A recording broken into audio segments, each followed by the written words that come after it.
चाईबासा के मासूम बच्चों को नेपाल ले जाकर धर्मांतरण कराया जा रहा है। क्या यह मानव तस्करी है या साजिश? क्योंकि चाईबासा से 27 बच्चों को अच्छी शिक्षा और बेहतर भविष्य बनाने के लिए नेपाल भेजा गया, जहां उन्हें बंधक बनाकर रखने और धर्म परिवर्तन के लिए मुंडन करने के आरोप लग रहे हैं। अब 6 बच्चों को वापस चाईबासा लाया गया है। तो क्या है ये पूरा मामला, आप इस रिपोर्ट में देखिए। ह्यूमन ट्रैफिकिंग और धर्मांतरण का खेल, नेपाल तक मानव तस्करी के तार।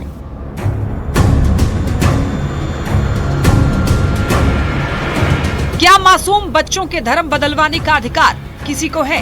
क्या हमारी एजेंसियां इतनी कमजोर है कि नेपाल तक बच्चों को ले जाया गया और हमें भनक तक नहीं लगी? ये सवाल इसलिए क्योंकि चाईबासा के बच्चों को अच्छी शिक्षा और बेहतर भविष्य बनाने की बात कहकर नेपाल भेजा गया।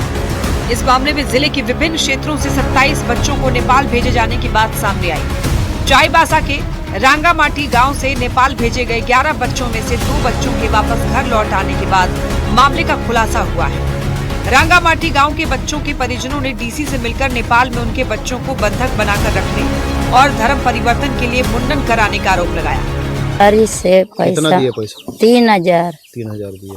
जब ले गया? कब ले गया? 11 तारीख को बच्चा को। उसको बहुत गहराई से देख रहे हैं कि कहीं ये चाइल्ड ट्रैफिकिंग का तो मामला नहीं है।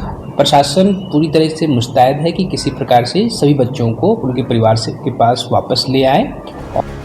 27 बच्चों में से अब तक 6 बच्चे वापस चाईबासा लौट आए हैं। इन बच्चों को नेपाल के काठमांडू क्षेत्र में स्थित श्री नमो बुद्ध बौद्ध धर्म ध्यान शिक्षण केंद्र भेजा गया था। इस केंद्र से 6 बच्चे पिछले दिनों भाग गए थे और 2 बच्चे चाईबासा के अपने गांव पहुंच गए।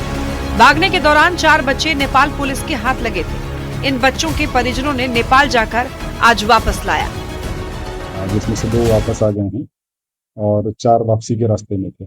और साथ में ये भी पता चला कि कुल 27 बच्चे पूरे जिले से गए हुए हैं। और इसमें अभी जो फिलहाल कुल मिलाकर के 6 बच्चे वापस हो चुके हैं। और इस संबंध में कुछ के गार्जियन द्वारा उन्हें वापस लाने का अनुरोध किया गया है। ये कोई पहला मामला नहीं है, इससे पहले भी ऐसे कई मामले सामने आ चुके हैं। ऐसे में सवाल ये उठता है कि आरोपियों पर कब तक होगी कार्रवाई? सीमा पार बच्चों की आवाजाही पर निगरानी क्यों कमजोर है? सभी बच्चे कब तक वापस लौटेंगे? पूरे मामले का मास्टरमाइंड कौन है? बच्चों का क्यों किया जा रहा था धर्मांतरण? अच्छे भविष्य का कौन दे रहा लालच? न्यूज़ 18 के लिए चाईबासा से रुपेश प्रधान की रिपोर्ट। आइए अब आपको बताते हैं कि ह्यूमन ट्रैफिकिंग और धर्मांतरण मामले में अब तक क्या क्या हुआ है।